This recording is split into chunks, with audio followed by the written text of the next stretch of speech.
Okay, we're live now, so if you guys aren't talking, please mute your mics.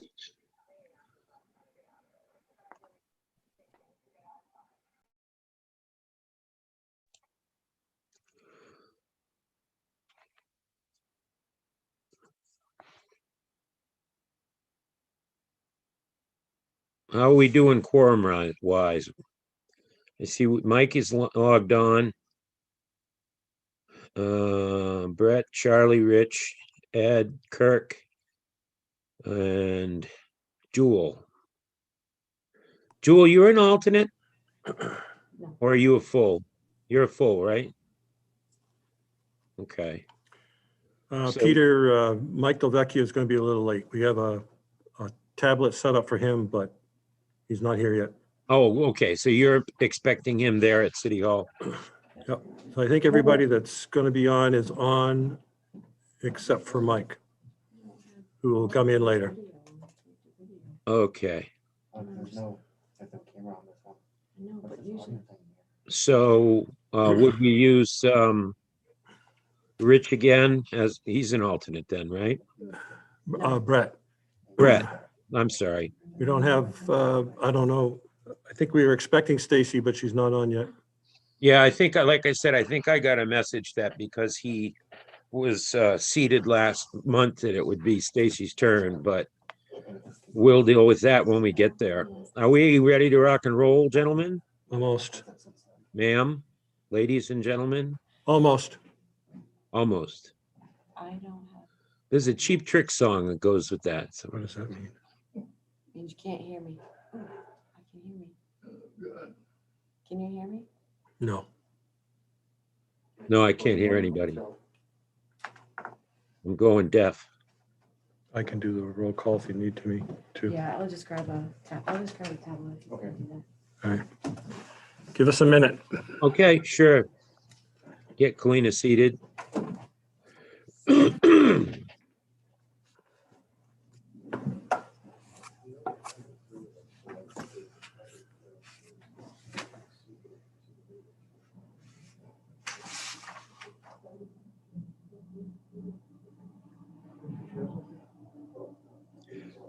Any of you guys follow sports at this point? Are they playing professional sports in empty stadiums? Is that what they're doing? In some places, in other places, they're doing like 25% capacity. My God. Yeah, the empty Well- stadiums, they create crowd noise, you know, and put it on the speakers to make I it. would imagine that the gate is only a portion of their income, that they get a lot of income from the television contracts, Correct. selling the product, and that product must go on. I don't know. They tell me Brady's not even with the Patriots anymore. My God. Okay, you got, I think so. Just don't put me on video. Dare I ask why? which. Okay.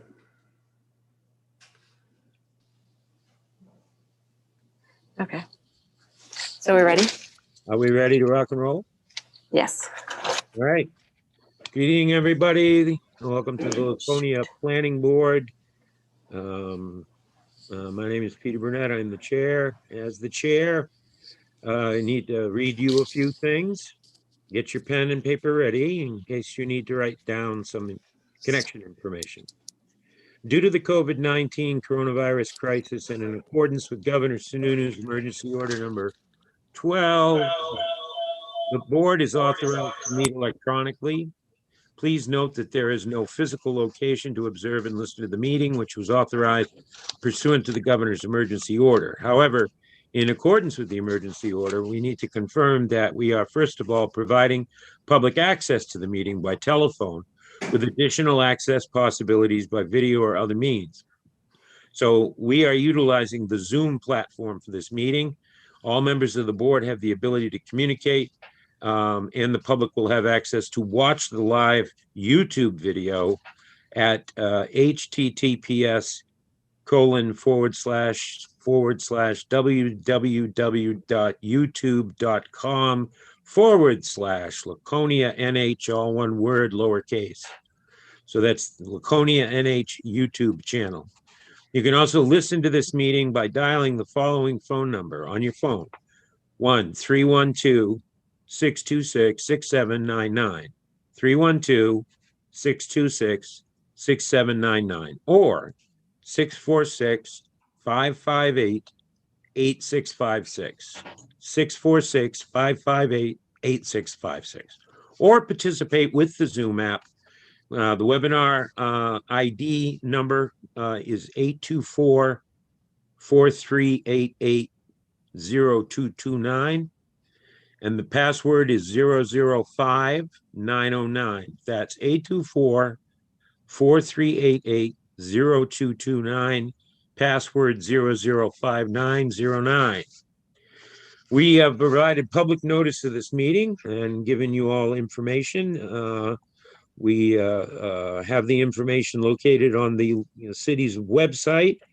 We've also provided a mechanism for the public to alert us during the meeting if there are problems with access, because the emergency order says that if the public loses access to a public meeting of a public board, then the meeting must be adjourned. So the only way we would find out that you've lost access is if somebody were to contact us directly.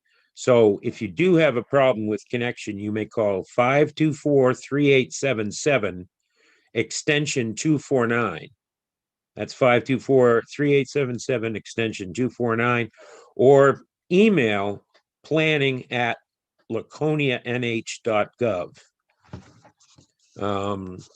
Okay, so we'll call the meeting to order at this time. Let me find my little paper, which now I have to take my glasses off for to read. Can we have the roll call, please? Bruce Janey, Here. Charlie Sinclair, Here. We're not hearing Kalina.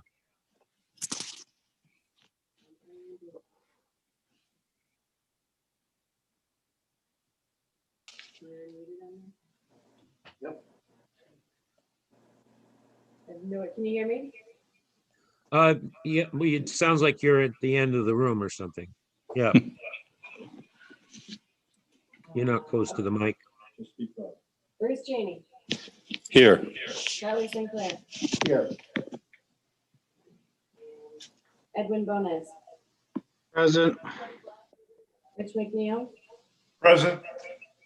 Kirk Biotti, Here. Joel Fox. Nice here. Brett Bellevue, Oh, there we go. Remote and alone. Peter Burnett. Yes, alone again, naturally, with Gilbert O'Sullivan. There's an oldie. Okay.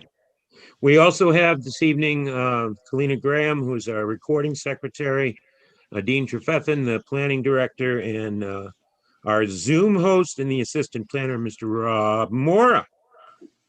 Next item of business we have is acceptance of minutes from previous meetings. You've all been provided via email with the minutes from the November meeting. Does anyone have any corrections, additions, or comments?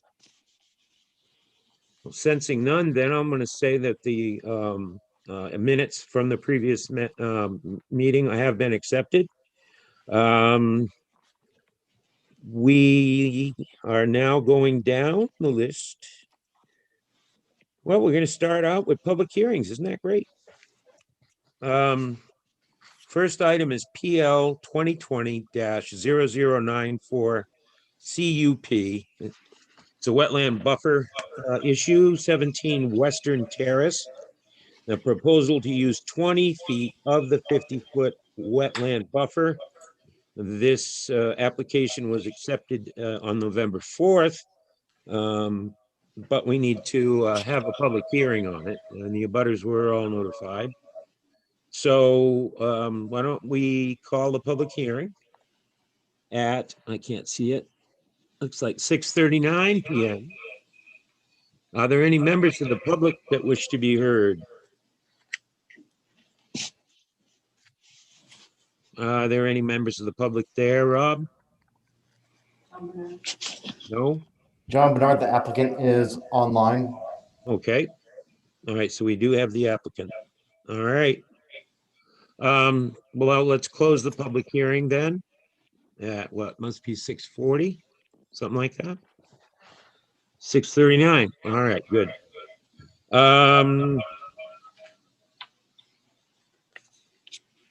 Did I skip a step here? Mhm. Okay. Staff? You need to hear from the applicant first, Peter. This is step then. If the applicant's present, could the applicant identify themselves for the record, please? Yes, hi, good evening. My name is John Bernard, and I am building my You home. probably need to unmic your mic. Unmic my mic, huh? All right, I'm trying. Yeah. How about now? Can you hear me? Hello? You can hear me? Yes, we can hear you. All right, thank you. My name is John Bernard, and I am asking the board to approve a 20-foot setback into the wetland buffer. As you know, I'm 17 Western Terrace is one of the new lots that was subdivided out in Southdown, and it's very restrictive with the setbacks that we have. So we managed to get the house in there, but we would like to have some lawn. Actually, I'd like to mow lawn on a Sunday afternoon. I'm sure everybody can relate to that. And so we're asking for a 20-foot buffer for a lawn. Just to increase the landscaped area on your property. Correct. Yes. Okay. Anything else you think that we need to know about I all think- that? I think it's pretty straightforward. You know, without doing this, we wouldn't really be able to even cut the grass, or if a tree was to grow up within 20 feet of the house, we wouldn't be able to really even prune it or cut it. So I think it's pretty straightforward, and that's really all I have to say about it. Okay, so what you're basically saying is that the area that the encroached area would be manicured, it would be lawn anyway, adjacent to the wetland. Wouldn't Correct. be no impervious surfaces or anything. That's correct. Just Okay. for lawn. All right, thank you, sir. Thank Mr. Trefethan. What sayest thou? On this particular lot, when the sewer line was put in that services this new street. Yeah. The area that the house and where the backyard is being proposed was already largely disturbed. There was an old. Hang on one second. Bruce, would you mute your mic, please? I think that's probably where the feedback's coming from. Okay. I'm sorry, Dean. Please continue. That's all right. So that area was largely disturbed when they put in the sewer line. There was an old stump dump that was buried in there many, many years ago, that was done during the original development of Southdown. And so when they were putting in the sewer line, the intention was to do a minimal disturbance, but when they got digging in there, of course, they got a bunch of stumps and logs and those kinds of things that just caused a much larger area to be disturbed. So that's the present conditions on the ground right now. With this proposal, Mr. Bernard will get about 20 feet of lawn, and then the rest of the area will just be left to naturally grow up. You know, bushes will grow first, and then trees will start to grow, and then, you know, over time it will go back to pretty much the way it was. And Mr. Bernard is aware of that and knows that's what's going to happen. So that's the situation, and so Conservation Commission took all of that in consideration, has no problems with this plan, and we are recommending approval.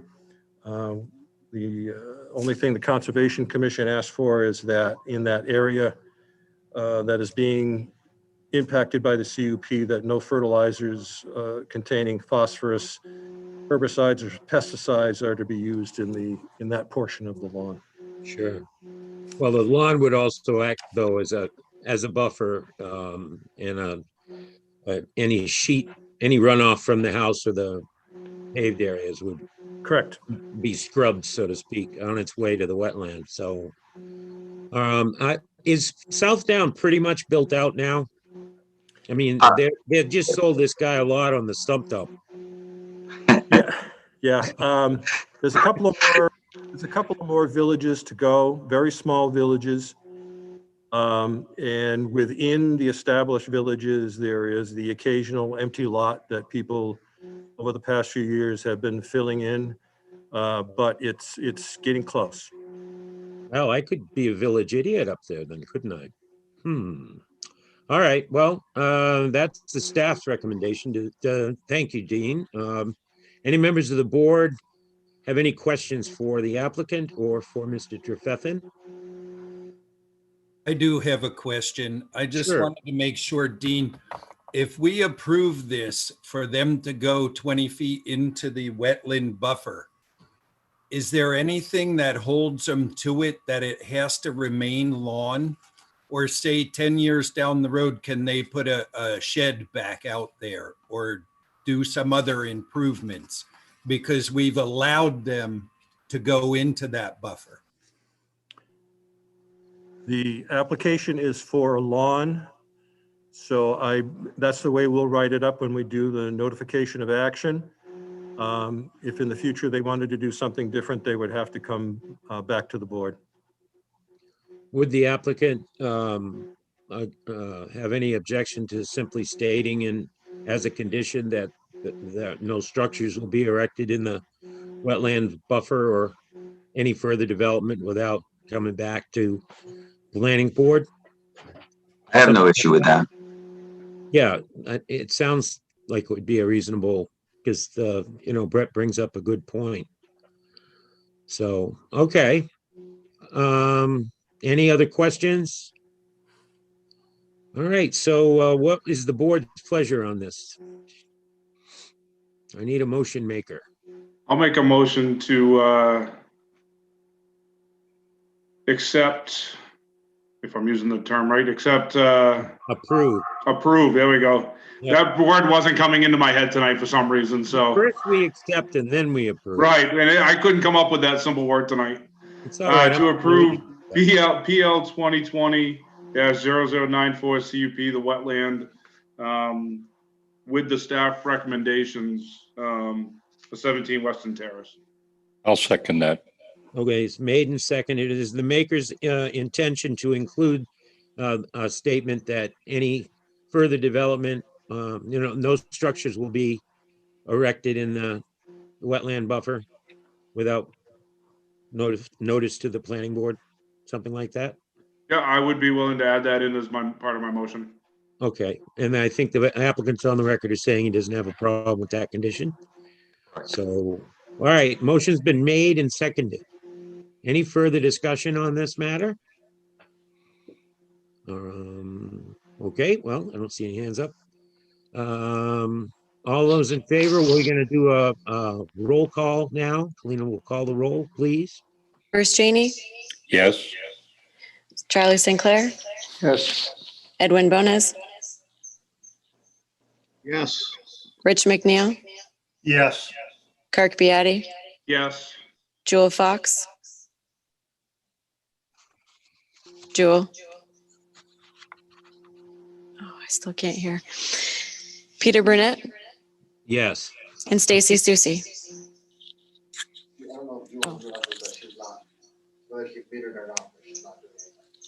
I don't know. Is Stacy online? Let's see, there she is. Yay or nay? Were you a yay or a nay? I didn't do the roll call, so I wasn't sure if I was a member. Well, I think we had decided before you joined us that you would be seated as a voting member this evening. I'm sorry. That would be a yes. Okay, and then I also do, so it's unanimous and the motion carries. Good Thank you. luck. Good luck with your lawn. She said yes. I'll come by and do an inspection, maybe with some refreshments the next summer. Wonderful. Thank you. Have a good night, gentlemen, ladies. You're welcome. Thank you. Moving right along, PL 2020-0096 SP. It's 1110 Hilliard Road. It's a proposal to add a single-family residence on the property that currently houses a duplex to make for a multifamily. We need to accept it first. Is the application in order and ready for acceptance, Mr. Trefethan? Actually, on this one, you've already accepted. Oh, my bad. The applicants are here. Oh, they are. All right. So why don't we hear from the applicant then?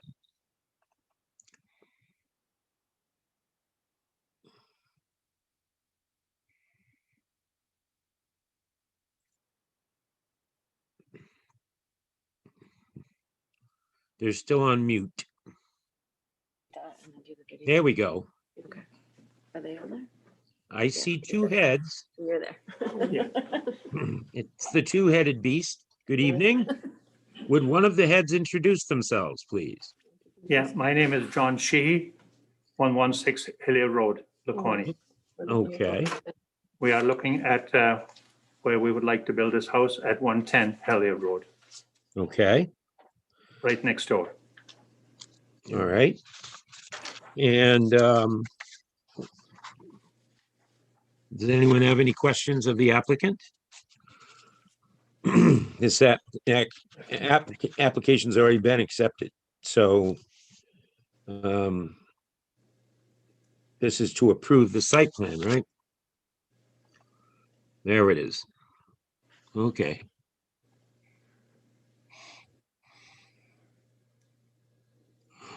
Well, does anybody have any questions for the applicant? If not, then I'm going to call the public hearing at this time. I was just curious how big this lot is. Oh, yeah. It's over 3 acres, I believe. 3.5. Yep. I can't, this is the only thing is you can't zoom on these things. Okay. Any other questions for the applicant? All right, then I'm going to call the public hearing to order at, now I can't even see my clock. Looks like it's about 6:52. Was I close? Yes. Public hearing is open. Are there any members of the public, either present or online, that would like to be heard? Abutters, members of the public? Anyone? Mr. Chair, at this time, nobody has their hand raised in the Zoom app to designate that they would like to speak. Okay. Did you say somebody would like to speak, or I didn't catch that? There is no one. No one, okay. All right, then I'll close the public hearing at whatever time it is. When I go down to the lower right hand, I'll see now it pops up. Yeah, 6:52. It was a pretty short public hearing. What sayest thou, Mr. Trefethan, sir? All right, so this is a little unusual in that the reason that they're here, well, there's two reasons that they're here. They're adding a single-family home to the property, which would make it a 3-family home. They did go to the zoning board. They have the special exception for that, so there's no problems there. That's been approved. They have enough land. We delayed this because of the conditional use permit that they also need. Normally, we would not be aware of this, but because of the site plan requirements for the third unit of housing, we noticed that the proposed location of the septic system was within the wetland buffer zone. Don't think the engineer that laid out the septic was aware that we had a 75-foot buffer. That's when you're that close to the lake, we have a 75-foot buffer. Right. He was thinking it was 50, in which case he wouldn't have had an issue. But they did go before the Conservation Commission. They talked about the flow of the drainage in the ground. So the septic system is not going to flow towards the wetland. It'll flow more to the center of the property and away from the wetland. That's the way the natural flow of the groundwater is in that area. So the Conservation Commission was happy with that and recommended that we approve the CUP. So they have the special exception for the third unit of housing, and they have, and they will also need the site plan approval here, obviously tonight, along with the CUP. Okay, I only see on this agenda, the site plan. I don't see a CUP number. It just says SP 110 Hilliard Road. So there is a conditional use permit needed because of. It's on the, wait a minute. Yeah. I'm just looking at my It's on the agenda. staff review. It's on the staff review and it's not on the agenda item, but we'll add it. Okay, well, yeah, just to make it clear that we're. Yep. Yeah, it's 110 CUP is the application number for the CUP. Okay. And 096 for the site plan. Okay, 110. I got a number here.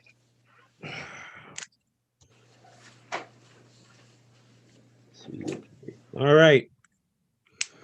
So that's the staff's recommendation. What is the pleasure of the board? Are there any questions from Dean? Ed? Yeah, I've got a question. Are there a lot of multi-families in this area? No, there are not. Well, no, I take it back. On Hilliard Road, there are a couple of condominium projects. There's also 2 campgrounds, which are pretty dense from the standpoint of number of camping sites that are on the property. So there are other duplexes. I'm not sure about 3 units, but there are other duplexes and there are condominiums that are on there. The site is served by city water and sewer. I mean, city water. And then, of course, they will have a new septic system for the third unit, and they already have a septic system for the existing 2 units. So Dean, I understand, as you said earlier, plus acres. What's minimum lot size over there? Minimum lot size would be,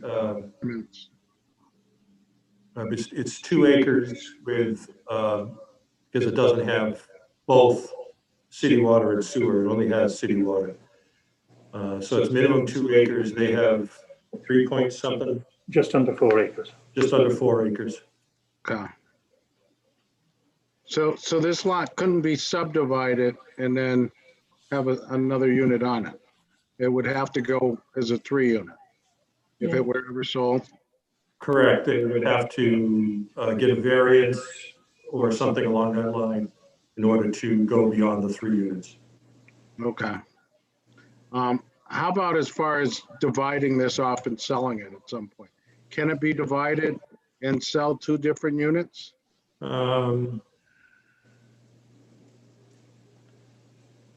Never say never, but it would be difficult because of the way the structures are on the property. Okay. That's it. That's all I had. All right, thank you, Ed.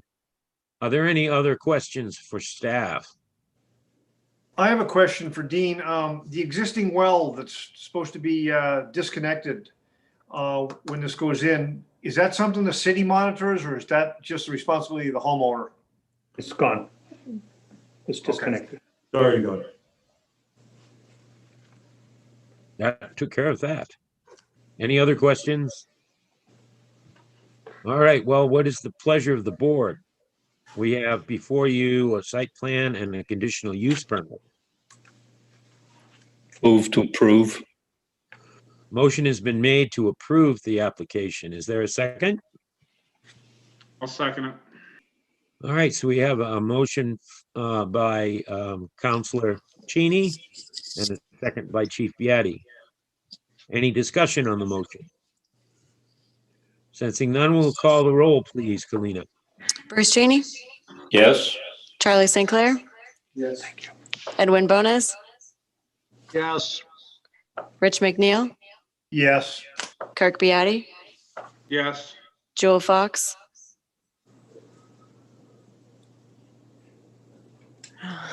She's a yes, I can see her. I'm lip reading. We can read her lips. So a question, since Stacy's here now, are we just using her or using Brett and Stacy? What are our options? Since Mike's not here yet, we could have Okay. Stacy. So Brett Bellevue, Yes. Peter Burnett, Yes. Stacy Susie. Yes.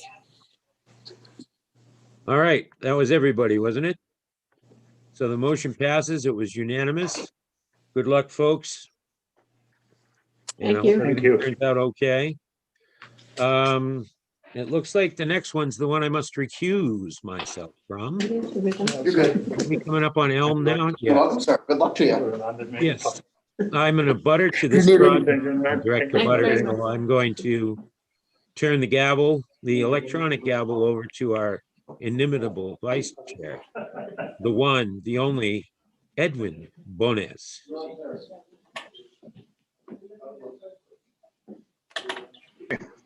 I wasn't aware of that, Peter, but that's fine. Sorry, buddy. So where do we go here? Hang on one second. I'm,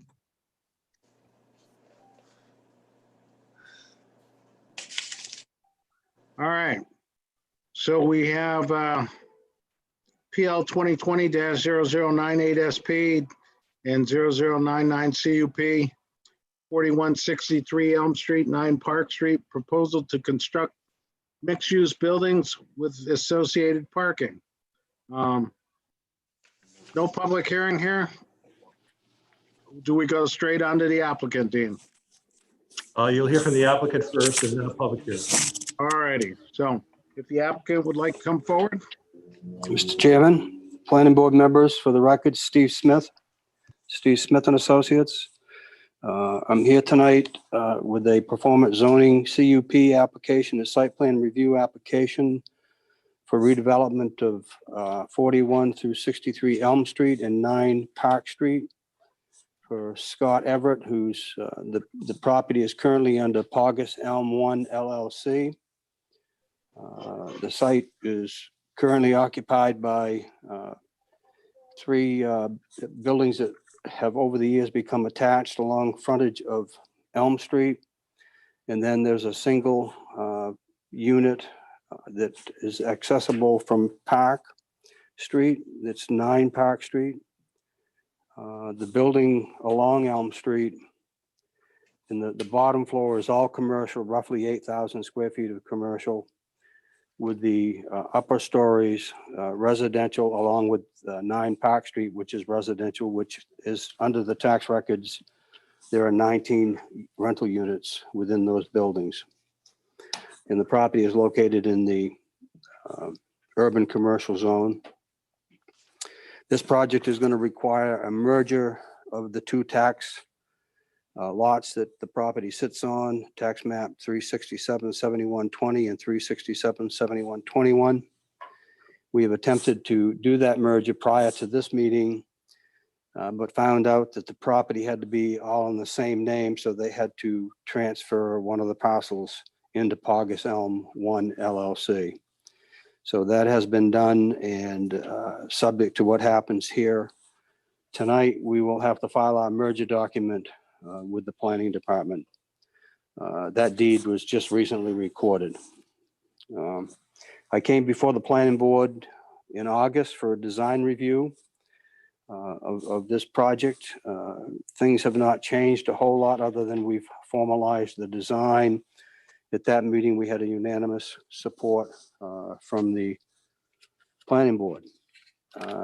Our proposal is to remove all of the existing buildings on site, all the structures on both lots. Again, merge the two parcels so that it'll be one lot. We propose to construct a new building along Elm Street. You're looking at okay, that's the proposed improvements plan. We're proposing to construct a new building fronting on Elm Street. That building will have roughly a little over 9,000 square feet of commercial space on the first floor. And then on the second and third floor, there will be 16 residential units. Our proposal is to reorganize the parking along Elm Street to support 17 parking spaces, maintain 7 parking spaces along Railroad Ave, which are there now, and then construct a new access to the rear of the commercial building off from Railroad Ave. That will go into the back of the buildings and accessible in the back. In the back there will be 10 new parking spaces. In that area, we're proposing to put a parking area behind the building off from Park Street, accessible from Park Street. That will have it'll be a covered parking area. I wouldn't so much call it a parking garage, as that it's going to be a covered parking area, accessible only from Park Street. There'll be 24 new parking spaces there. There'll be a total of 58 parking spaces provided under the requirements. The total parking requirement is 55. That's going to be a combination of on-site parking and off-site parking, obviously. And basically, the parking garage in the back will support the residential units that we're proposing. We're upgrading both sewer and water in this area and making some major changes in stormwater drainage on the site. The residential units will have controlled access. The parking garage will be gated, and the access to the rear off from Railroad Ave will be gated. We'll be providing what is necessary to the fire department for that. I provided elevations of the building itself. I provided the one you're looking at now is the elevation of the front along Elm Street, and I overlaid based on field information. We went out and got the peaks, still elevations of the existing buildings. You can see those are outlined in the black along Elm Street. The building at the intersection of Railroad Ave at its highest point from the ground will be 48 feet. The building on the opposite end at Park Street will be 42 feet high. That would be from the lowest point to the highest point. Under your regulations, you determine the building height to be an average grade to the highest peak. So it would be somewhat less than that if you worked out the average grade, but we haven't got that done. Comparisons are the Lakeport Landing new building on the opposite side of Railroad Ave, which is 51 feet high, compared to the 48 feet on the other side of Railroad Ave that we're building. And then if you look at the intersection at Park Street, the next building up on Park Street, which is a residential building, I don't know the number of units in it, but that particular building is 48.7 feet high. And again, I took that from the front grade of the building to the back. I didn't do average grading to give you an example of what this thing was going to look like. The zone allows 60 feet. Under the CUP that we've requested, under the performance standards, the only reason we're really requesting that is that in order to get the parking on site and get access into the back, we need relief on the front setback on Elm Street and a corner of the building on Railroad Ave can't meet the 5-foot separation. If you look at the existing conditions plan, the building at the corner of Railroad Ave and Elm Street is already over the boundary line in the back corner, and the building is over the front boundary line, and the next building up is over the boundary line as they were originally built. So they're not even on, they're on the city property at those points. The new buildings will all be on the property itself. We've jogged the buildings in and out to give it some depth and to give it some character architecturally on the plans. If you look at the proposed improvements plan, you see those buildings jog in and out, only a couple feet, but it gives it some depth, it gives it some character in terms of the building. We've made some minor changes along Elm Street in terms of the parking after meeting a couple times on site with Public Works. We've also discussed with them, we are building a new sidewalk along Elm Street at the abutting the new parking, plus we're building a new sidewalk up Park Street. There is an existing sidewalk already there down Railroad Ave. We've agreed with the Public Works Department that the city will be responsible for the sidewalk that's paralleling and adjacent to and connected to Elm Street and Park Street. The owners of this property will maintain the sidewalk that's on Railroad Ave because it's on private property and on city property. And the owners will maintain the access from the sidewalk, the city sidewalk along Elm Street. They will maintain the access into the buildings, obviously, and the sidewalk that parallels the buildings, which is currently exists that way today, but we're making some minor changes in that. So the owners will be responsible for maintaining and repairing and whatever is necessary on parts of the sidewalk. And the city will be responsible for the plowing and maintaining and the upkeep of the sidewalk paralleling Elm Street and Park Street, which are normal city parking areas. With that, we've been to 2 site study meetings or TRCs. We worked with all the department heads. I can tell you that the building is still under design. It's a fairly substantial project. We're talking probably about a $10 million project here. The buildings are under design structurally, mechanically. There will be some minor adjustments in the building, I'm sure. We'll share those with the planning department. If they deem it necessary to come back to the planning board, we definitely would come back to the planning board. But the way I see it, there'll be basically minor changes to support the building design itself. The overall project itself will be the 16 units, will be the commercial spaces in the bottom and the number of parking spaces. We're also waiting to hear back from Public Works. They've asked us to allow the sewer line that's on the apartment building across the street at the intersection of Park and Elm. They'd like to tie that into our sewer line that we're building in a new access way between our parking garage and our building. Because that building is the only building that ties into the sewer out on Elm Street, and this would allow them to eliminate that sewer out on Elm Street. But we're waiting for the Public Works to contact the owners there to see if it's even possible. We've agreed that we'll do it if it's possible, and that may be a change in the sewer line itself, but we won't know that until Public Works gets back to us. But we've agreed to accommodate that and eliminate that one service line that runs all the way down the end of Elm Street to actually Railroad Ave, basically, for one service connection. So with that, I would be happy to turn it back over to the board and answer any questions that you might have or go in whatever direction you'd like to go in. I believe at this point, we need to open it up to public hearing, correct, Dean? All right, so it's 7:30. I'm gonna go ahead and open up to the public. If the public, anybody in the public would like to comment on this, please feel free to go ahead and do so now.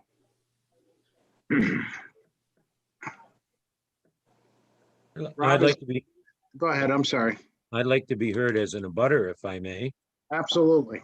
Thank you very much, Mr. Chair. I love this project.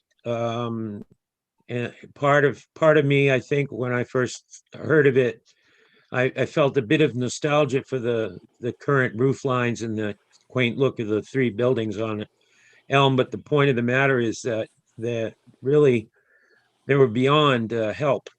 So having a brand new construction, I'm very much in favor of the layout. My house is perched on the hill just above this, and by having walked the property line with Mr. Smith, we've figured out that my second floor will probably now have a lake view, which means I can raise the rent. That'll be nice. The sidewalk is a big plus. I never thought of that before. There's a long swath of unmarked sidewalk right now from the corner of Elm all the way up Park Street. It doesn't become a curved sidewalk until it gets to the other side of my driveway. So this will actually close that loop because people that were in 9 Park Street were parking on the sidewalk all year long. And I couldn't blame them because it wasn't delineated as a sidewalk. So that's a real plus. And the head-in parking on Elm Street. The dual sidewalks that are there now was some landscape architect's dream, I suppose, at the time when the state did the replacement of the bridge, I believe is when that was done. And we lost parking spaces, and we desperately need parking here in Lakeport Square. And so I guess I'm firmly in favor of the matter. It's certainly up to the members of the board. I'm speaking only, again, as an abutter. But I can say, having spoken with a number of other people in the neighborhood, I haven't heard a single person state anything negative about it, other than a concern which I share for the 19 or more displaced persons that all moved out November 1st. I think that was their deadline. And with the tight housing market that we have right now, there's some concern there, but I don't see that that's a matter that changes or would change the board's opinion. It's not the result of this by itself. It's a citywide problem. So that's it. That's all I got. Thank you very much. I'd like to, can I comment a little bit on the sidewalk on Park? Sure, Steve. I think one of the other improvements that we have with the sidewalk on Park is that if you go up there, it's all open pavement. And there's no curb cut. It's wide open. I think the curb cut from Elm Street to Park Street building is like 70 feet or something, wide open, where people can come in and park, as was stated. That's all going to be closed up now. There's only going to be one access from Park Street, and that's going to be to the garage itself. And I think that's a major improvement on that site in itself. So, thank you. Anybody else in the public? Rob, is there anybody waiting to be heard? I do not see anybody else that identified themselves that they want to speak. I have one more question, if I may, Ed. Peter. Are they going to use, there's a natural gas main that runs right up Park Street. Are they planning on tying into natural gas?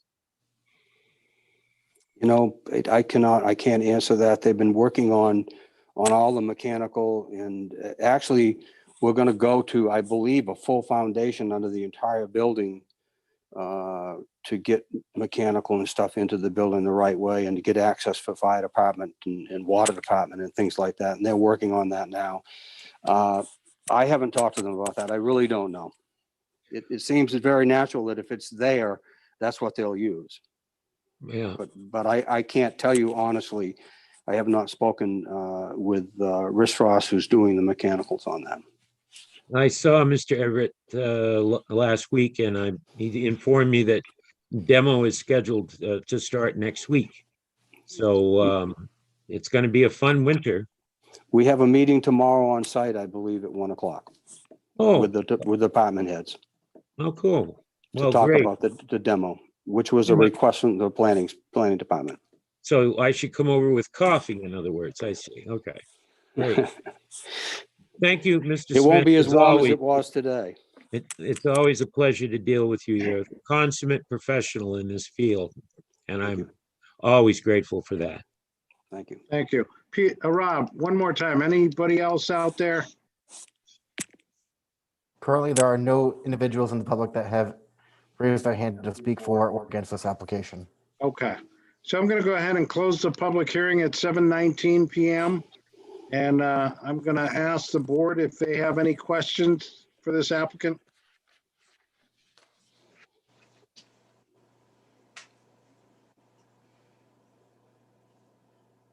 Mr. Chair, I do.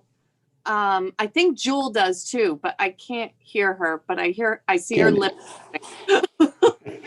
I do too, but I couldn't hear her. Joel, if it's possible, maybe you could call in. Because we can't hear you. But Stacy, go right ahead with your question. Steve, I'm sorry. I've got two questions.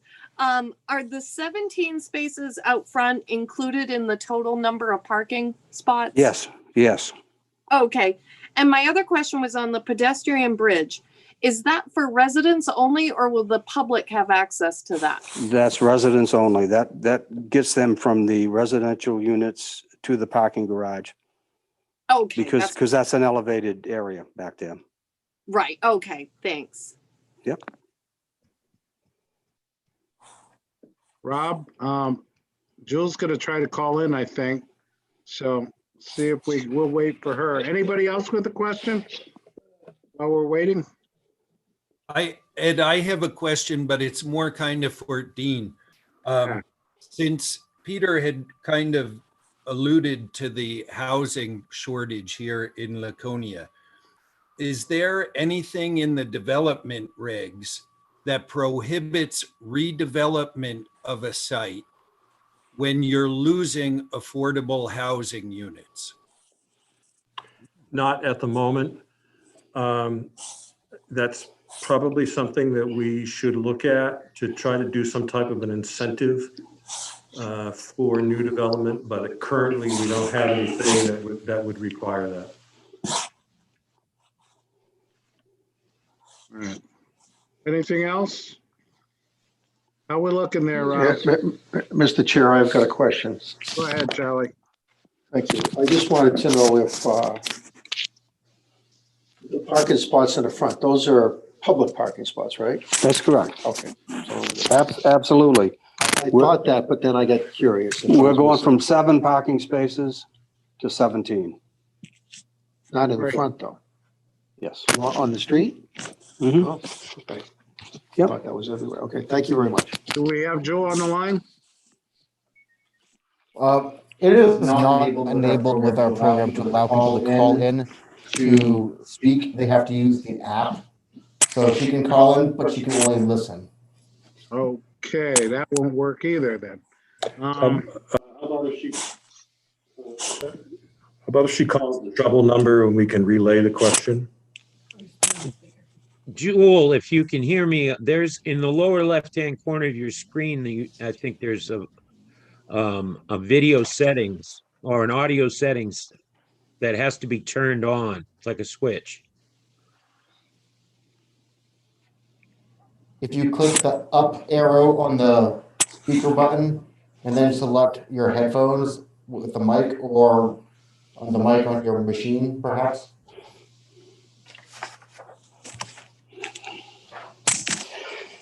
This is why I'm here. I would have the same problem. Can you write it down, Joe?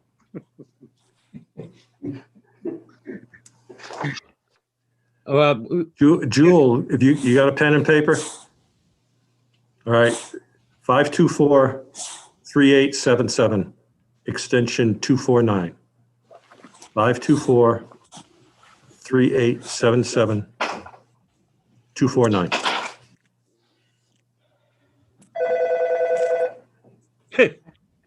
Somebody answer that, please. Okay. Tell me if you can hear her. Yep. Okay. question. Under the pedestrian bridge, what happens under the pedestrian bridge? I see the dumpsters at the end. Is that only for garbage trucks? What's under the pedestrian bridge? There's a road under the pedestrian bridge. It gets you up to the dumpster, gets you up to parking spaces, and gets you into the commercial units in the back. Okay. The bridge across is an elevated bridge. It comes out at the same height as the parking. Okay, that was all. For the residents only. Right, I was just wondering what was under the, and I saw that it said 10 parking spaces. Right, there'll be, those 10 spaces are under the parking garage, the above parking garage. All right, thank you. You're welcome. Are there any other questions anybody of the board has? If not, I'm gonna get feedback from Dean and planning. So this has been under very rigorous review. As you know, the applicant came in for the conceptual plans in August, which this board approved. We have been working with them since then. We worked with them before that as well. DPW and water in particular have been over these plans with a fine-tooth comb and have driven a number of the changes that have occurred in utilities and infrastructure out in the street and into the building. And as Steve mentioned, we are meeting with them tomorrow afternoon for a pre-demolition meeting to go over things like traffic control and where the trucks are going to be going in and out and that kind of thing to try to minimize disruption in the area. There are a number of conditions from the Laconia Waterworks under section number 3. There are most of the other conditions are normal things that are required by a major development in terms of a DPW construction inspection agreement, site improvement security, et cetera.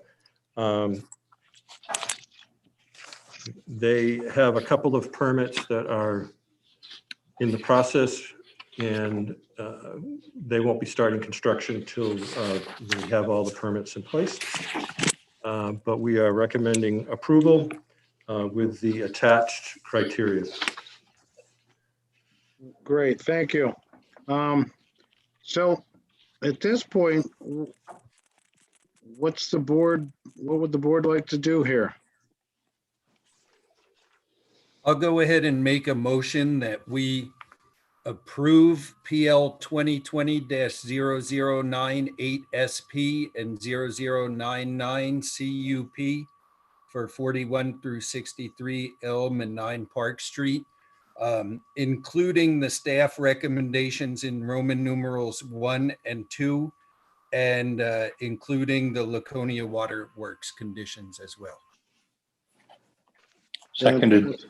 We have a second. Kalina, could you please do a roll call vote for us? No. I have a question Oh, go ahead, on the Charlie. motion, if I can. And this is more, I think, for anybody in the public that's watching or what goes on after it. I just want to ask Dean this, and I think I know the answer. The work that was done over the old theater building by this same owner, Yep. I imagine some of the group, everything has been right to the letter, hasn't it?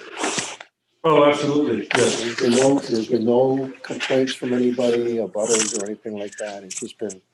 No, Mr. Everett himself, his engineering and planning team and his construction team have been very professional, very easy to work with. We have absolutely no complaints, and everything has been done according to plan. And when they've had a little snafu, which they have had a couple, they were right in the office saying, this is what we found and this is what we're going to do about it. And It's been great.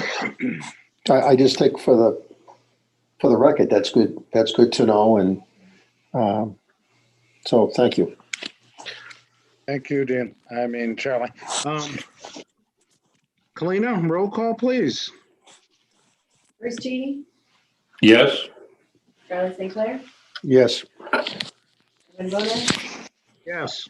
Rich McNeil, Yes. Kirk Biatti, Yes. Jewel Fox. Brett Bell, Stacy Susie.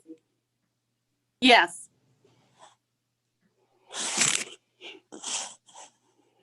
Looks like it passes. Thank you, Steve. Appreciate you coming. Thank you. Thank you very much. Back over to Peter Brunette.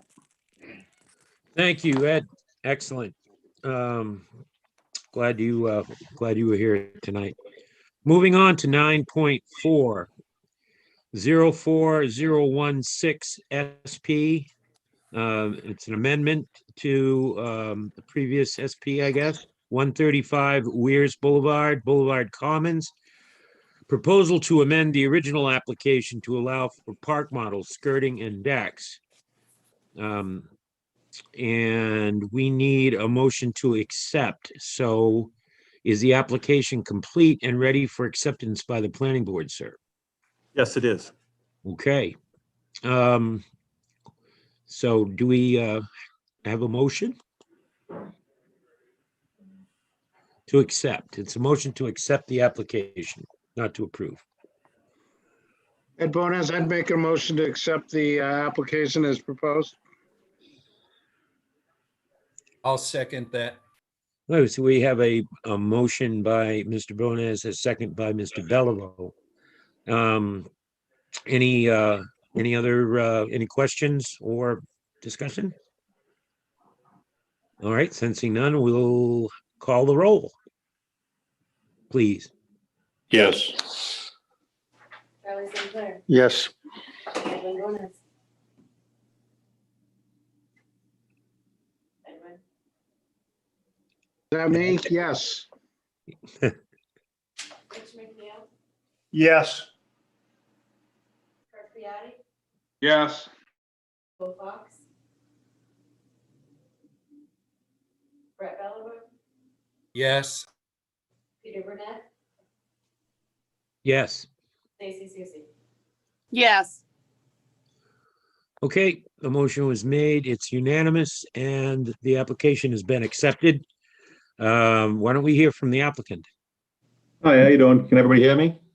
Yeah. Yes, Mr. Patno. My name is Mike Patnod. I'm an owner up at Boulevard Commons. I'm also on the board of directors. We were looking to amend the variance from 2004 that prohibited park models. You know, when that was built originally, there was some commercial property out front. It was more of a transient type site.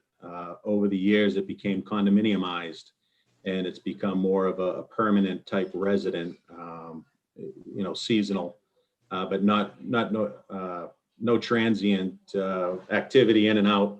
A lot of the property sold over the last few years. There's I think 9 out of the 10 owners up there are new within the last 4 to 5 years. Previous owners, and the reason why I'm looking for the decks and the skirting, some previous owners had already put some decks up, went to the building department, pulled permits, were issued permits, even though the variance didn't allow it. So those properties were sold and bought with those decks on it. So that's one of the main reasons why I'm looking for the decks and the skirting, just, you know, to keep those and bring those current. And then, you know, not being a transient, more condominium up there, you know, bringing in the park models, I think would improve the value, improve the aesthetics of the property as we continue to try to make the place look a lot nicer. And that's pretty much it. I mean, I can answer any other questions if you guys have them, but the main purpose is to, you know, just allow those park models to be brought up there. I know they are allowed in the CR zone, just that lot for some odd reason. You know, wanting to be a transient site back in 2004 was the primary reason, but it's no longer that way. Mr. Patno, would you just refresh my memory as to what a park model is exactly? It's a camper. It's considered an RV. It's under 399 square feet, but it almost looks like a tiny house. It's got a pitched roof rather than a flat roof, but it's got wheels on it. It's built to an RV standard. The law of the state law in New Hampshire, they're considered RVs in the state of New Hampshire. And if you want a really good idea, what is the name of the campground up by the old water slide park there? They got kind of a mix of park models and regular campers, and that campground looks very nice. Yeah, they look really like nice and clean. They look kind of like little manufactured housing units or mobile homes. Yes, correct. Okay. And would they be permanently connected to utilities and all that? Well, they plug in, so it's just like, yeah, they got wheels, they plug in. Originally when that lot was built, it only had one dump station, so you kind of had to be a transient. They put SOAR in, I believe, in 2005, 2006. They put SOAR in, so each spot has its own SOAR connection direct to the city. Each lot has its own city water. Each lot has its own private utilities, so they all get billed individually. Where a campground you plug in, and then there's a master bill that everybody pays towards. All the utilities are separated for each unit. Would the addition of skirting and the construction of decks and things of that sort, would that change drainage, runoff, any of that? No, we got two culverts on the outside on the outside skirting on the property line that has culverts that bring the drainage right down. And as far as the decks and the skirting, like I said, we're not looking to really add at this point. The decks that are there have been there for years. We've been paying taxes on them. They haven't caused any issues. We'd really just want to bring those into compliance because they're there. We're not looking to add it, but I'm here and we're having the discussion, so I might as well bring all that right to the forefront. Okay. And are there any other questions for the applicant? Ms. Patno, what's the average size of these decks that you currently have? I think the one that I have is 180 square feet. It's probably 8 by 20 maybe. And so the previous owners, like I said, they pulled permits. They're considering them platforms, so they're not attached to the camper, and they're sitting on blocks. So you could really go and grab it and pick the thing up and move it if you had to. They're not. Then there's no, and we don't have any intentions of making them permanent where you would put footings in the ground and build them up. If they're there, they're platforms. Like I said, you can pick them up, move them. They're not attached to the camper. Mine, for example, and the two above from me are about 2 feet away from the camper. They got a set of stairs going down, but it's got 4 railings around it, so it just kind of sits there on its own. But again, like I said, we're not looking at this point to add them. I'm more concerned with bringing them into compliance to fit in the variance and the zoning. How many units are in the park currently? There's 10. 10. And does everybody currently have a deck? I believe there is 1, 2, 3. There's 5 or 6 decks. Okay. Out of curiosity, I'm just curious question. Would there be, do you guys have a particular size in mind? Would there be objections to a size limit on these? I wouldn't object. What I would ask is the stuff that's there remain rather than having to rebuild and remake decks, but anything new, obviously we would want to bring it to the building department and have them approve it and make sure. And one of the things I would tell you, as far as the board of directors and the residents up there, priority is making that place look nice. You know, we don't want it to look, you know, like a campground. We don't allow, you're allowed a deck, you're allowed a picnic table, a grill, you know, a couple things outside. If you get too much clutter, you know, we make sure you clean it up, get it out of there.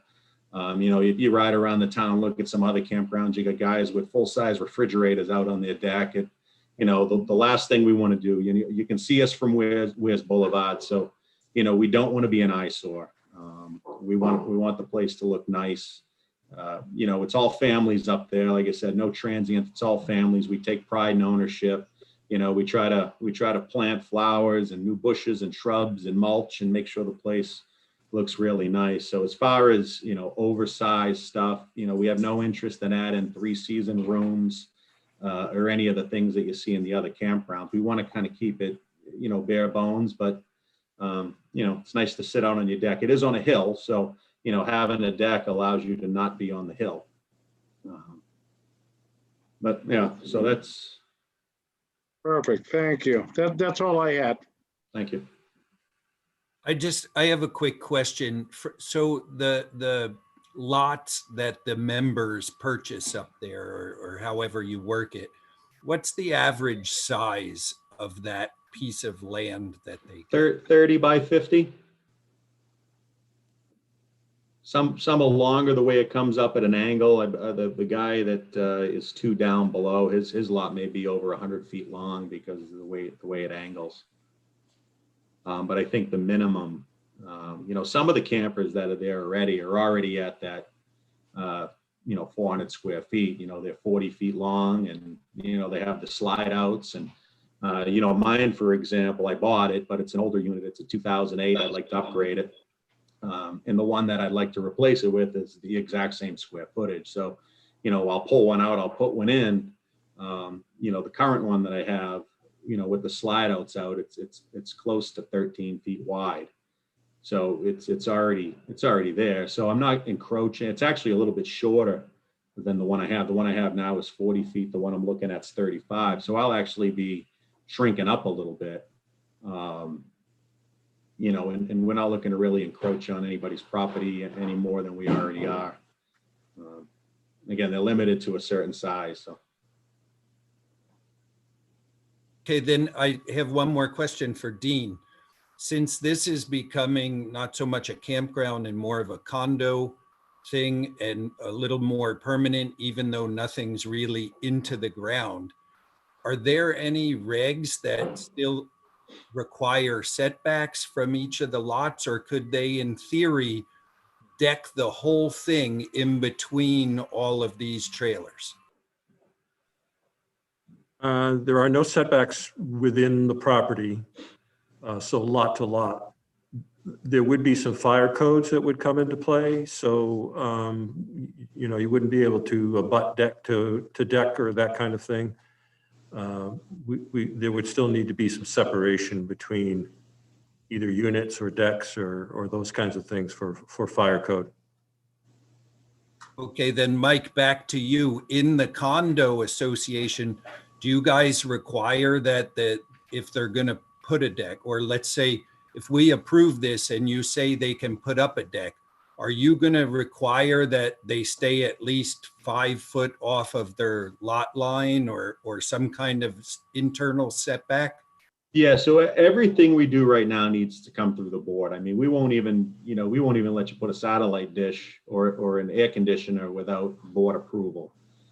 So anything would have to come to the board. We would approve it, but then we would also ask that they go to the town, and the town issues a permit for the deck. So, you know, again, we're not looking to just have nil-will. Like if somebody said, hey, I want a deck around my camper, that thing would never fly with the, you know, I don't think it would fly with the town, but it definitely wouldn't fly with us. You know, we want to keep them, like I said, at this point, nobody really has an interest in adding decks. There is one gentleman who bought a camper. It's an old fifth wheel. He'd like to replace it. He would probably look to put a deck, but he has plenty of room. He's in that longer site. But as far as what's there now, again, we just don't want to have an issue where, you know, the decks aren't part of the variance. there was an issue with them. We don't want to have to rip down what we have. We'd like to have, what we have approved or at least changed. Again, it was approved by the building department, not by the the planning board. So there was a miscommunication in the town as ownership changed and people changed. They really didn't know. I mean, I learned a lot working with Rob through, trying to figure out how I could get this done of the stuff that was agreed upon back in 2004 to what's happened to today. So again, we're not looking to add decks, but we have no problem with, utilizing the town, having setbacks. A setback from lot to lot would be difficult because they are only 30 feet wide. So one would have to really be, against the property line. It would either be the back of the trailer or the deck, just because they are 30 feet wide. But again, we're not going to allow anybody to build a monstrous deck up there. Does that answer your question? I have a couple of questions myself, actually. These are all seasonal. In other words, they're not going to be used in the winter, right? Correct. So we open up April 1st. We shut down October 31st.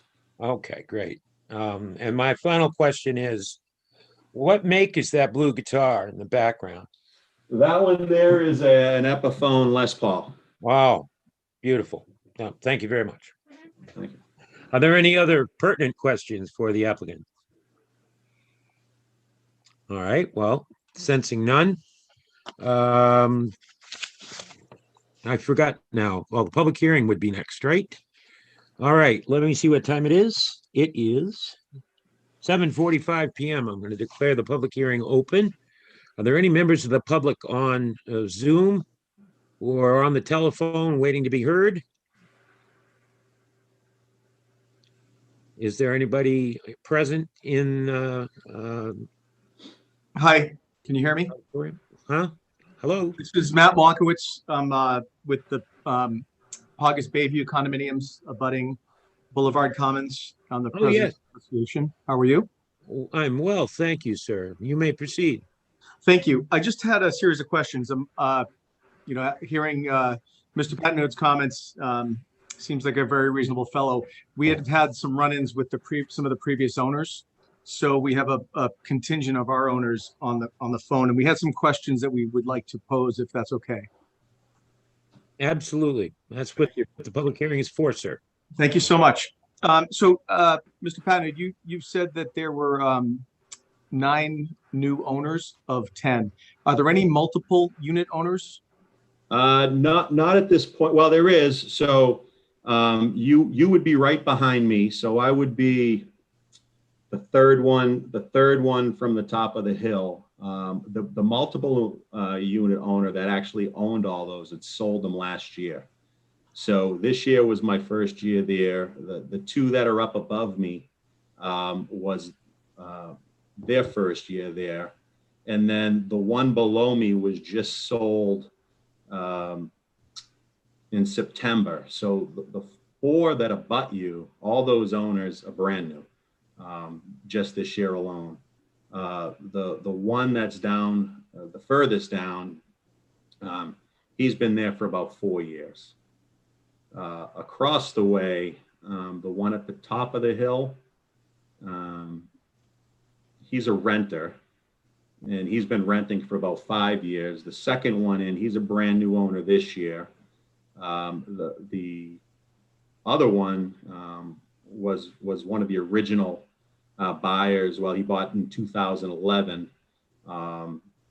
I think Dean and Rob may know him. He's come to the town a couple times on some zoning stuff, but he's now renting his property full time. And then the next one down from him, he's the president of the association. He's only been there 2 or 3 years.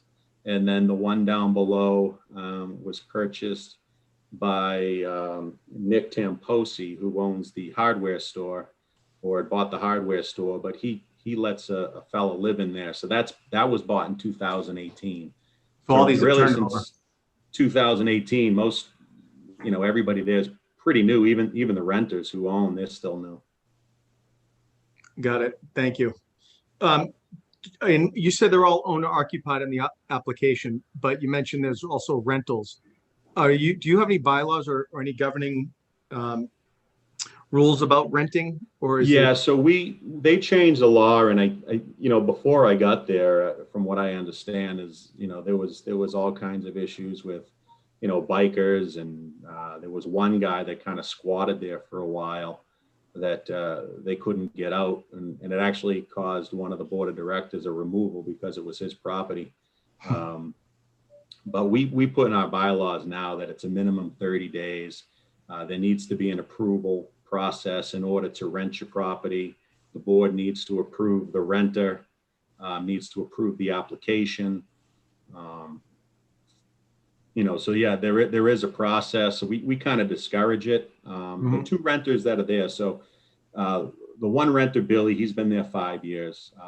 He's an older gentleman, him and his wife and the grandkids pretty much spend most of their time down on the dock.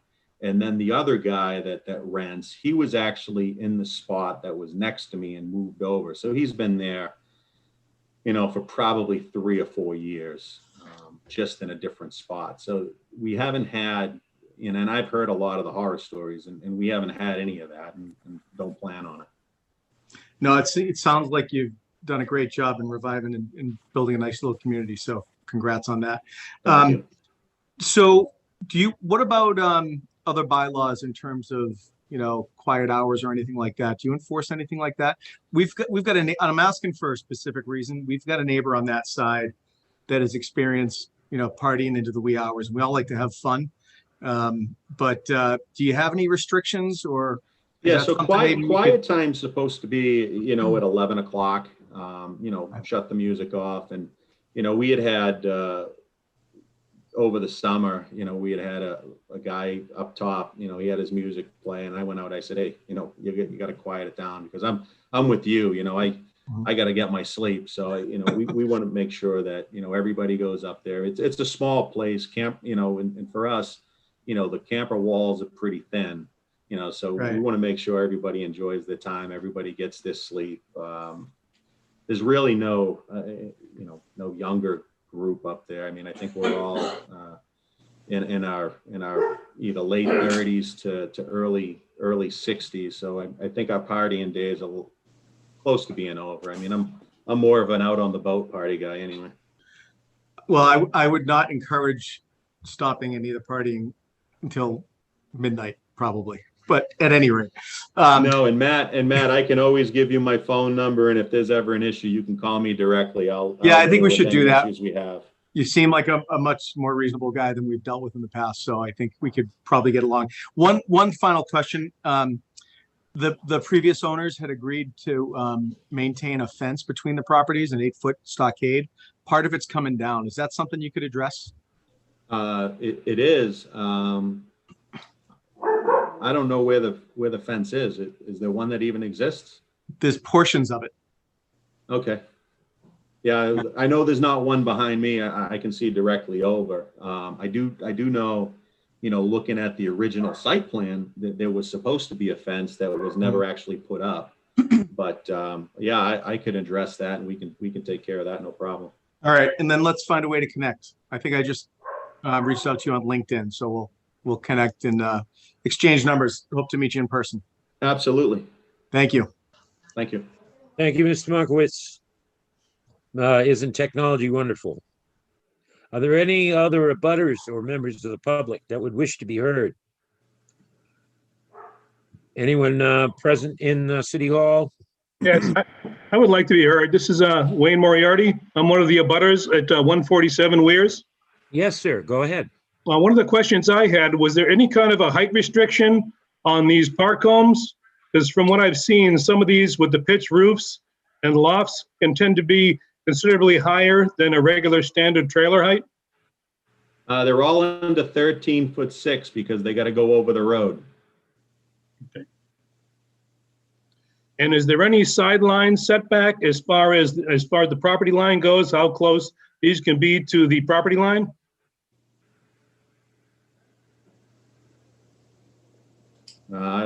That's not a question for me. I mean, because they're not permanent, I don't think so.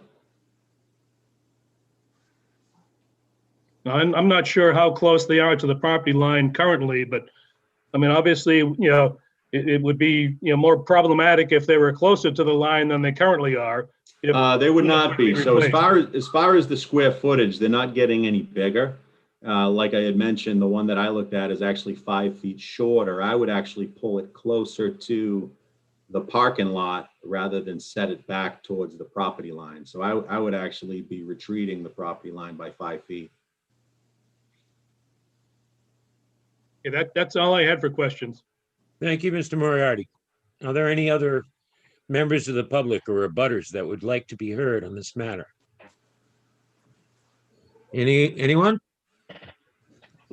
Mr. Chair, at this time, nobody else has their hand raised to speak. Thank you, Mr. Mora. I'm going to close the public hearing then at 7:54 p.m. And we'll hear from Mr. Trefethan.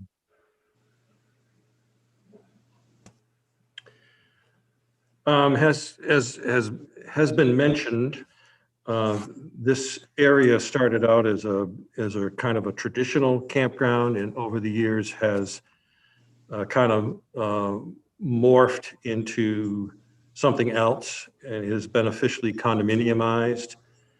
And so the original restrictions, which were well-intentioned at the time under the circumstances, probably do not apply any longer. So this is why we encouraged the board of directors of the condo to come before us and to have their site plan modified. Just to answer the question about setbacks, I believe the side setback in that zone is 10 feet. Rob says 10.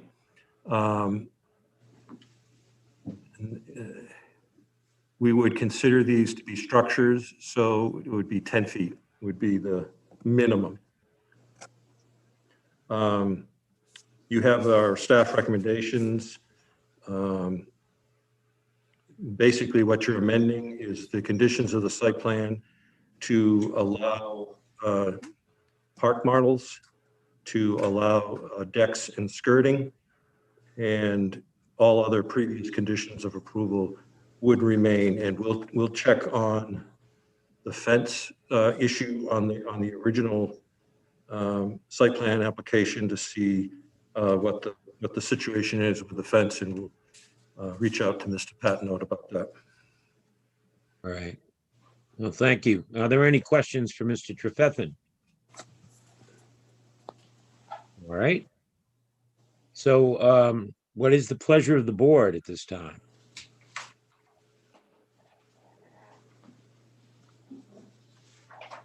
I'll go ahead and make a motion that we approve 04-016 SP Amendment 2, 135 Weirs Boulevard, including the staff recommendations that have to allow decks and skirting and park models.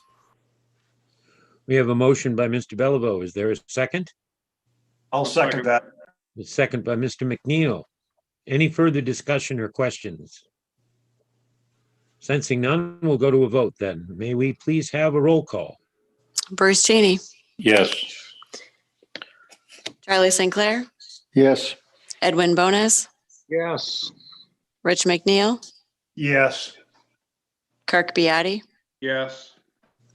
Jewel Fox, Brett Beliveau, Yes. Peter Burnett, Yes. Stacy Susie. Yes. Another unanimous action then. Motion carries. Good luck. Good job, Mr. Patnode. Good Thank you, job. sir. The butters as well were well prepared. We should Thank you. save this public hearing, just so that we can say we had a really perfect one once. So thank you very much. All right, we're moving down Thank to you. part 10 of tonight's thrilling and exciting agenda. We're looking at PL 200066 SU and 0067 CUP, 0068 CUP, This is for application acceptance only this evening. It's Mile Hill Road, Mountain Lake Village, a proposal for a 51 lot cluster subdivision with underground utilities, sidewalks. 18 of the units would be located within the town of Belmont. 33 of the units would be located within the city of Laconia. I think we're all familiar with this area. It's a sloped area, and it's already quite a bit of development out there. So, Mr. Trefethan, is their application ready for acceptance tonight? It is ready for acceptance. I do want to note to the board that there are some outstanding issues that we are working with the applicant. But in terms of starting the process to review, it's ready to be accepted. Okay. Does the applicant want to add anything at this point? I see, or is there an applicant actually here tonight? The applicant is here. Does the applicant wish to be heard on the issue of acceptance? He says no. No? Okay. No is a good answer. All right, then. Are we to accept this application? Does someone wish to make a motion? Move to accept. To accept the application. Motion by Councilor Cheney. Is there a second? Seconded by, was that Rich? Mr. McNeil? Any discussion? Sensing none, we'll ask Felina for a roll call. That was Charlie that seconded that, I think. Oh, it was Charlie? Who? Okay. I thought he was. Bruce Cheney? Oh, Yes. Charlie Sinclair? Yes. Edwin Bonas? Yes. Rich McNeil? Yes. Kirk Beatty? Yes. Jewel Fox? Brett Bellevue? The record reflects he said yes. Peter Burnett? Yes. Stacy Susie? Yes. Thank you all very much. The application has been accepted. I would assume we're going to schedule a public hearing for next month. All right. So the public hearing will be next month. Tune in then, ladies and gentlemen. We have an item under Peter, yes. you need to say the date for the public hearing. It needs to come out of your lips. My lips. What is the date? The next hearing? January 5. All right, then a public hearing shall be held by the authority vested in me on the 5th of January in the year of our Lord 2021. For the record. Okay. May I now move on to number 11? New business, Rob. Rob, what's this new business? This new business is our annual CIP, which was just completed. If everybody had a chance to review their packet, we scored a plethora of requests from various city departments for capital assets. They were ranked and sorted by enterprise and non-enterprise fund, highly debated and discussed. And I think this year we had a great turnout with some great placement of assets, including a vehicle for planning. Is it true we're getting like millions of hits on YouTube? No, I think maybe one or two. One or two. Okay. Yes, the Capital Improvements Plan Committee members did an excellent job this year, and all the department heads offered us good, concise information. And I think it's fair to say that the recommendation of the CIP committee was that the planning board recommend that the city council recommend that we submit the results of the CIP to the city council for further consideration.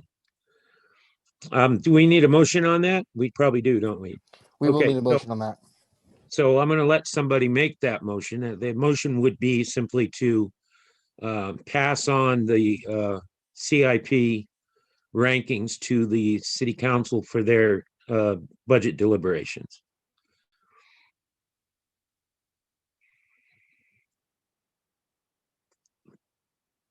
I'm looking. Anybody? So moved. I'll make Wait. my first motion. Oh, Stacy, I'm gonna have her bump you then. That's Stacy, fair. Ms. Susi is making the motion and it is seconded for the record by the Honorable Bruce Cheney. Is there any discussion on this motion? Yes, I have a question, Mr. Chair. Oh, of course you do, Charlie. Yes, that's right. I'll put this to the Councilor Cheney and Rob, anybody else that was there. Maintain the Messer Street Bridge. I go over that bridge a lot. And it's been really in lousy shape for some time. They keep patching it and patching it and patching it. So my question is, has there been any talk of doing that bridge like they did up at Weirs, the bridge up at the Weirs over the railroad tracks, where the instead of having asphalt on the top, it's concrete. And I've noticed other bridges, not only around the state, but around the rest of the country. That seems to be more the norm, that they have concrete for the top instead of asphalt. So that's just my question, if that was brought up at all during a discussion on that item. No. Wonderful. I don't believe that was discussed, Charlie. So I guess we can expect to just have more patching there then. Which I didn't say that, Charlie. You asked if it was brought up and it wasn't. Okay. We can certainly bring it up. At the city council level. Thank you, Councilor. Mhm. And the only other question I had, Mr. Chair, was it's down the list of ways, but they've got bike lanes and sidewalks for Weirs Boulevard. And I think it's wonderful that they're even talking about sidewalks and Weirs Boulevard, but I am curious where the bike lanes are gonna go. Well, you don't want to hear my proposal. No, I don't. I just want to know if they had any ideas. Did they mention where the bike lanes are gonna go? Are they gonna take part of the road? Because it's already a narrow road, so I'm just curious if they're gonna put those on the sidewalk or what the plan is. I'm just curious, since I'm voting on this. I don't have any recollection of that.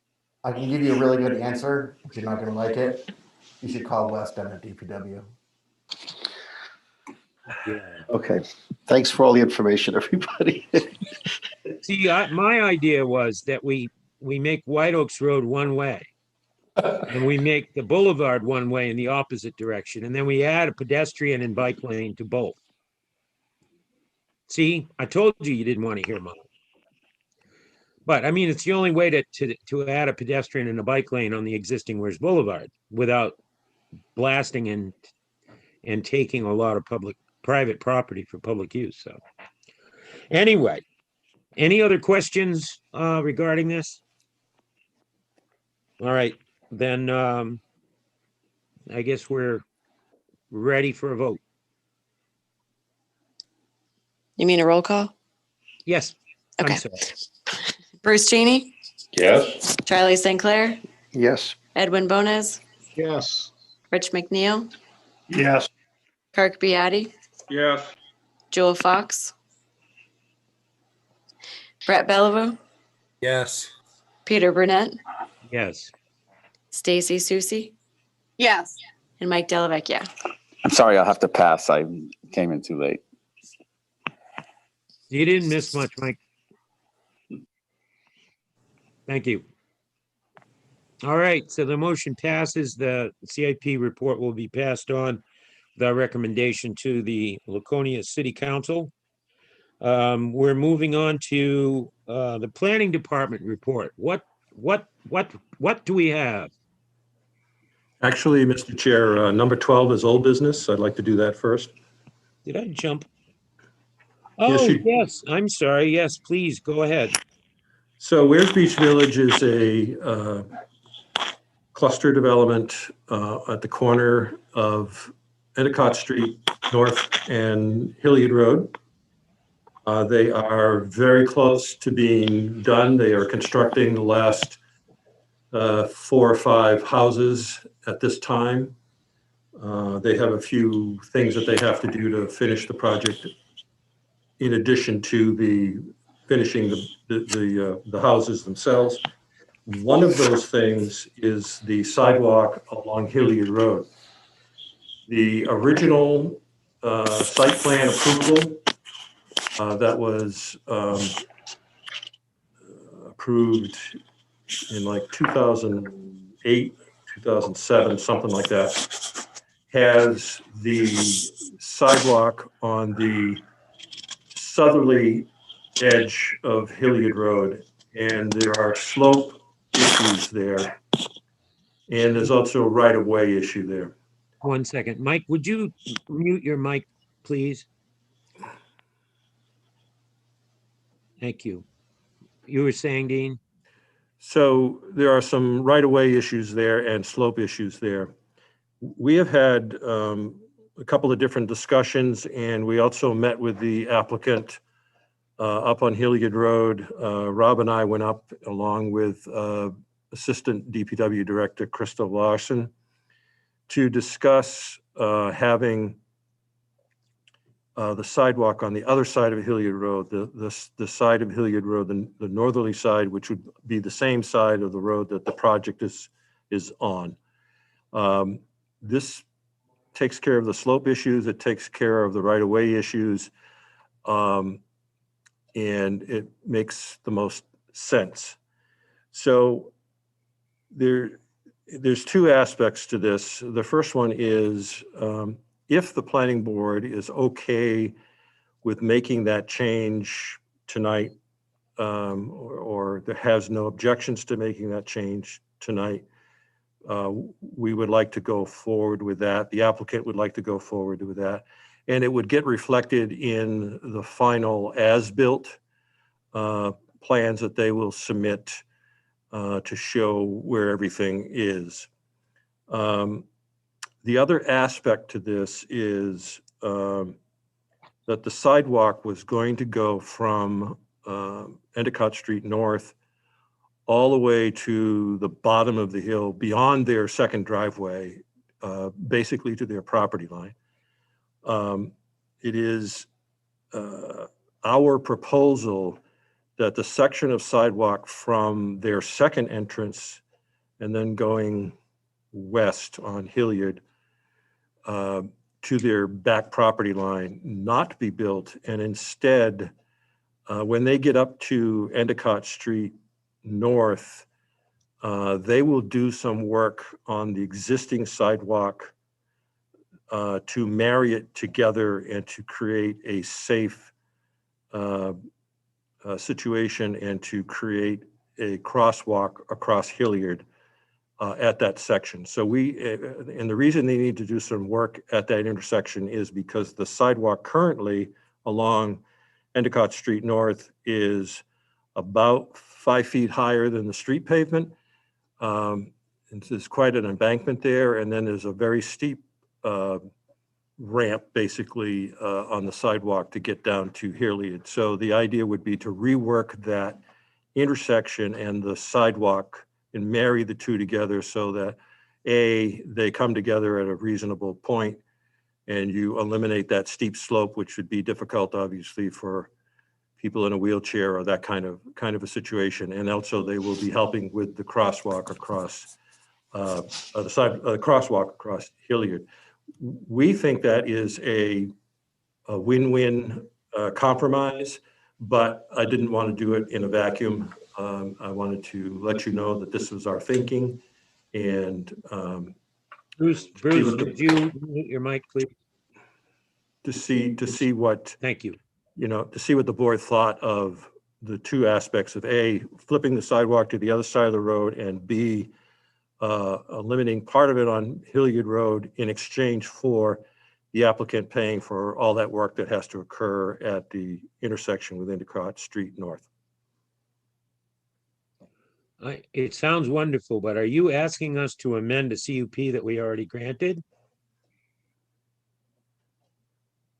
No, I'm asking if you have no objections to us basically doing an administrative change to the plan, or if you do have objections, we will go through the formal process of doing a site plan amendment application with the developer.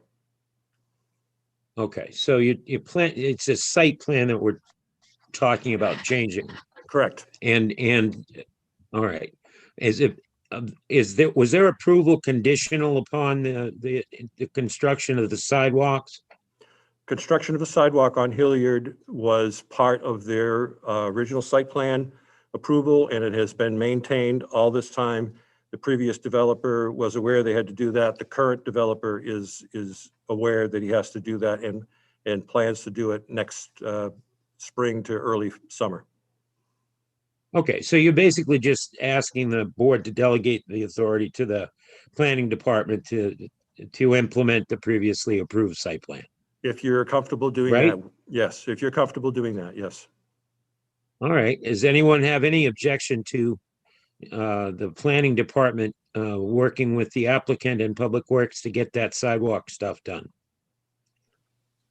I have a question, Mr. Chairman. Yes, indeed, Councilor Cheney. I'm aware that there have been requests for a crosswalk across Endicott Street, Route 3. Yes. We're not talking about that as part of this. You're We are talking not. about Hilliard Road. Correct. Yep. Okay. The existing sidewalk on Endicott Street North, as it comes to Hilliard, is, like I said, is 4 to 5 feet above the street pavement. Yeah. And then there's quite a steep ramp for that sidewalk to get down to Hilliard. So that's what needs to be reworked. Yep. Thank you. So I have Mr. a, Chairman. I have a question. Oh, somebody else does? I have a question. Go ahead, Kelly. As Councilor Cheney just brought up the sidewalk there, and I know what he's talking about. Are you guys, since we're gonna apparently be putting this crosswalk across Hilliard Road, is anybody gonna reach out to the state DOT to let them know this is going on, and maybe this can push them a little bit more on that? The application for the crosswalk across Endicott Street is still before DOT. City and DOT have been arguing over where the exact location is going to be. But I think we're getting close on something that will, everyone will be agreeable to. And I'm not sure exactly where it's going to be. It could be at the intersection of Hilliard. It could be up across from the main driveway into Weir's Beach Village, directly across to Humvees. I'm not sure, but it's somewhere in that area that they're talking. Well, this is definitely a win-win situation, and I'm sure there'll be some residents up there very happy that this is still being talked about and worked on. Thank you. Yeah, good job following up on this, Dean.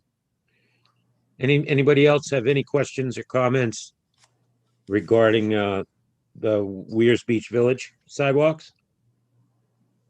Okay, I don't think we need a motion on this one. This is just a heads up from staff and a thumbs up from the board. Now, I believe we would move on to the liaison reports. Lake Nope. Street and Planning. Nope, you skipped again. What did I Sorry. skip? Oh, Number the planning department. I already called it. Yeah, all right. Sorry. I'm going away now. Goodbye. Okay. As you know, you approved 3 people to be on the Master Plan Steering Committee. I'm working with the mayor to try to get the city council end of that done. And I've reached out to a couple individuals in the community to act as citizen members or business community members for that. And I have a couple of really good candidates. So I'll be back to you, Peter, on that for the board. I do want to have, and I think this may come up with another member of the planning board, but I do want to talk to the board very briefly about sidewalks in general. We do have a disconnect between what DPW would like to happen with sidewalks in the city. And I'm talking new sidewalks where there's new development, and what the policies of the planning board, which are articulated in our subdivision and site plan regulations. And so I would like to get a subcommittee of 2 or maybe 3 members of the planning board to go along with staff and to sit down with DBW and see if we can't work out an agreeable solution to this contradiction that we have right now. And I think that would be in everyone's best interest to try to get our policies aligned so that we're, talking from the same page type thing. Great idea. Any volunteers? I thought Ed Bonez volunteered to do that last month. Could He be. did? Okay. Anyone else? I'll volunteer for that. All right, Mr. McNeil and Mr. Bonas, are those sufficient for you, Mr. Dean? Director, sir? Yes. Okay. And when do we have any idea when the master plan steering committee is gonna actually meet? I'm going to try to get a meeting together before Christmas, and which means fairly soon. If that doesn't work out, then obviously it'll be, right after the first of the year.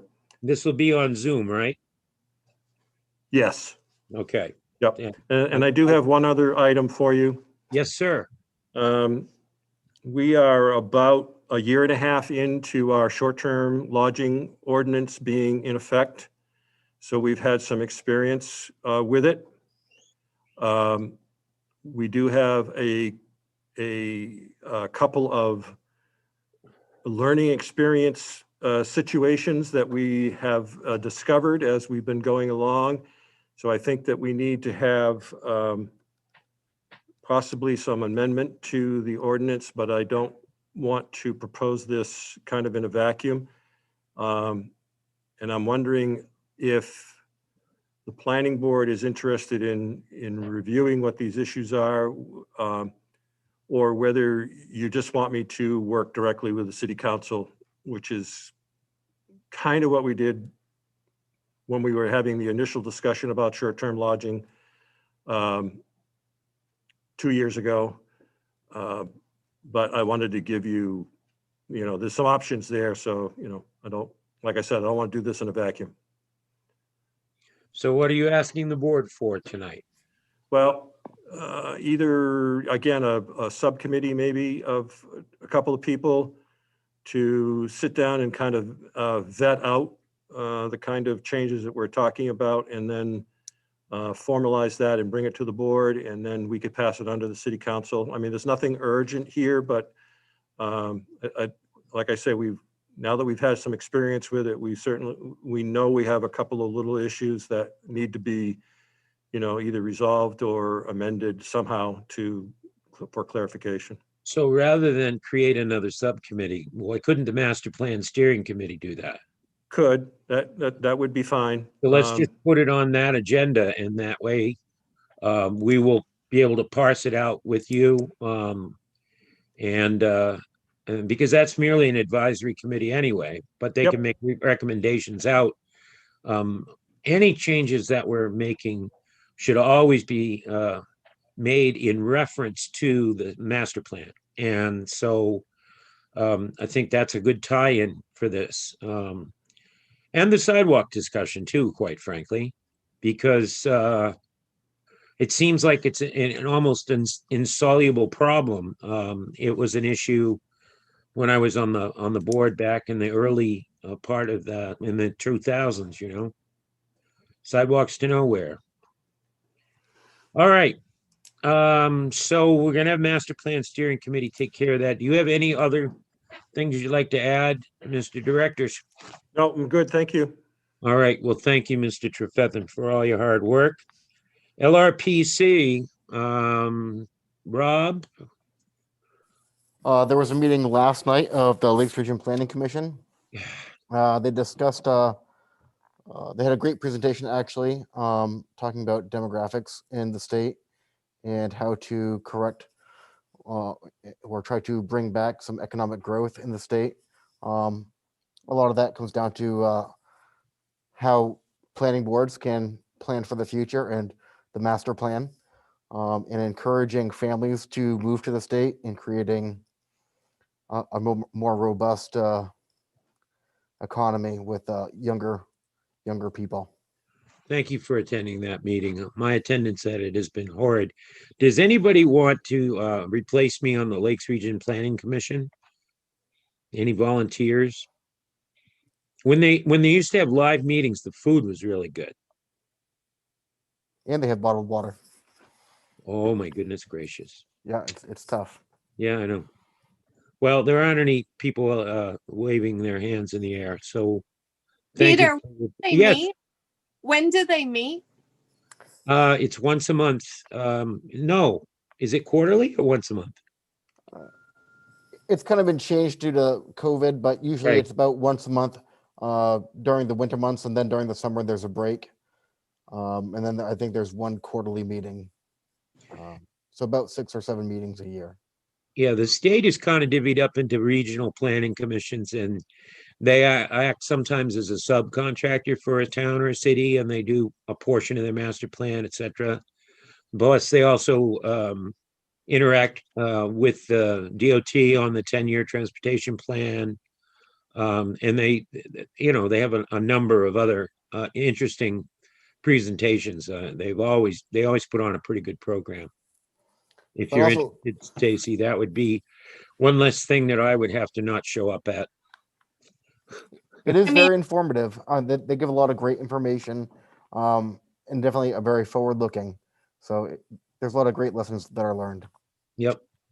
Do you have to have any background or, because my background is education, do you have to have knowledge of something else or?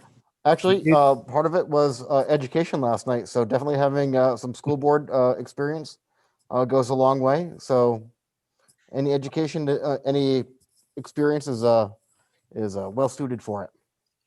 Oh, okay. I wouldn't mind trying. Oh, that would be wonderful. That would be wonderful, Stacy. Thank you very much. Anybody else want to join the club? All right. Thank you. Is conservation have a report for us this evening? No, I guess not. I was What? waiting to see if Stacy's going to jump in. So the Conservation Commission has been working on some revisions to the wetland buffer ordinance. They haven't quite finalized them. I thought we were going to have the proposal to you this month, but it will probably be next month.